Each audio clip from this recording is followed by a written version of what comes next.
Scammers are getting so much smarter, faster, and way more personal than they've ever been before. And here's the thing, they're now using artificial intelligence to turn our own voices and our love for our family against us. So today we're going to break down their new playbook and give you the simple tools you need to shut them down for good. 3 seconds. Just let that sink in for a moment. Think about every voicemail you've left, every video you've posted on social media, every little clip of a loved one's voice. It's all just raw material now for a brand new kind of weapon. And believe me, it's being used to create emergencies that sound terrifyingly real. Okay, just picture this. You're jolted awake in the middle of the night. You look at your phone. You see Mom on the screen. You pick it up and you hear her voice, but she's frantic, terrified, sounds like she's in pain. Your brain doesn't stop to question it. Your heart starts pounding and you just react. And the story is always designed to create maximum panic.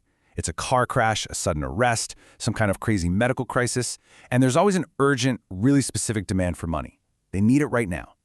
And the way they want you to pay is always something a little weird, like through Zelle or a wire transfer. And this is the twist that is just so terrifying. The voice on the other end of the line, it's not your mom. It's a perfect AI clone generated from some short audio clip a scammer probably lifted right off her Facebook page. Your logical brain gets completely bypassed by the one thing you are hardwired to trust, the sound of someone you love in desperate trouble. Okay, so let's pull back the curtain on this, because once you understand the formula they're using, you can spot it from a mile away. This isn't some kind of magic trick, it's just a cold, calculated 5-step process that's built from the ground up to exploit your emotions. It all starts when they find a target and just start scraping social media for a voice sample. Easy enough. Then, and this is the crazy part, they use these cheap, widely available AI tools to clone that voice. Next up, they craft that panicked emergency call. Now, step 4 is absolutely key. They isolate you. They'll insist, don't hang up, don't tell anyone. And finally, they demand that payment using a method that is impossible to trace or reverse. And when you see it laid out like this, side by side, the difference is it's stark. In a real emergency, you'd be hearing from officials, right? Doctors, the police, they'd use official channels for any payments. A scammer flips that whole script. The victim calls you directly, they demand that untraceable money, and they work so hard to keep you on the phone and isolated so you can't check the story with anyone else. And just look at how fast this is blowing up. We're talking about a 243% increase year over year in these kinds of deepfake incidents just targeting bank customers. This is not science fiction anymore, folks. It is happening right now, and the numbers are just skyrocketing. Now, while that AI voice cloning is the shocking new face of these scams, that underlying playbook, urgency, isolation, and untraceable payments, well, that's being used across a whole spectrum of fraud. The technology changes, but the psychology they're exploiting, it stays exactly the same. And the scale of this, honestly, it's hard to even wrap your head around it. $12.5 billion were lost to all forms of online scams in just the last year. This is a massive criminal industry, and every single one of us is a potential target. I mean, take the classic romance scam.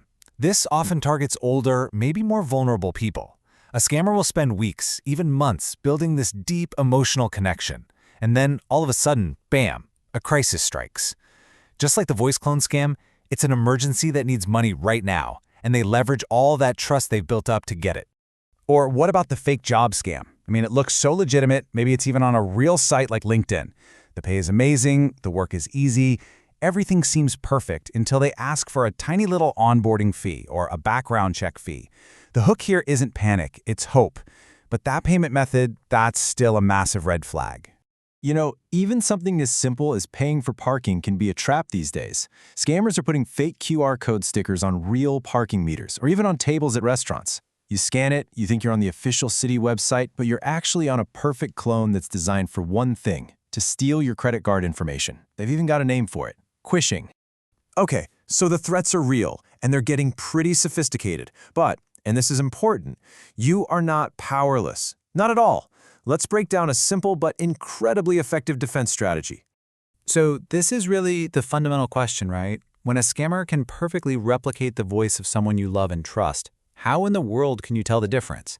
How do you fight back against something that feels so incredibly real? Well, the answer is actually beautifully simple. A family code word. It's a single word, maybe a funny phrase or an inside joke that you all agree on ahead of time.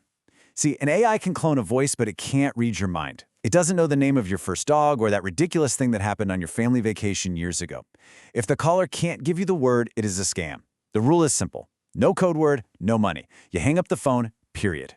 So this is where you have to train yourself to spot these red flags. Is the caller pressuring you to act immediately and keep it a secret? That's a tactic. Are they asking you to pay with gift cards, crypto, or a wire transfer? That is a giant flashing red flag. And if the story they're telling you just feels a little off, listen to your gut. Trust that feeling. And let's get really specific about that whole payment method thing. You might be wondering, why are they so obsessed with gift cards and crypto? I mean, it seems so weird, right? Why not just ask for a credit card number? The answer is simple and honestly pretty brutal. They are the same as cash. Once a gift card code is used or a crypto transfer is sent, that money is gone. Forever. There's no bank you can call, no fraud protection department, no way to get it back. And let me be clear, legitimate businesses will never, ever, ever demand you pay them this way. So if you get a call like this, here's your playbook. It's really simple. First, just hang up. Don't argue, don't engage with them, just end the call. Second, immediately call your loved one back on the phone number you already have saved for them. Now, if the worst has happened and money was sent, call your bank and the FTC right away. Time is absolutely critical. Ultimately, the technology is only part of this. This is a human problem. And the reality is, your voice is already out there. Your family members are already online. They're all potential targets. So the single most important thing you can do, starting today, is to have this conversation. Pick your family code word. Make a plan together. Because the best defense is always the one you set up long before an emergency ever happens.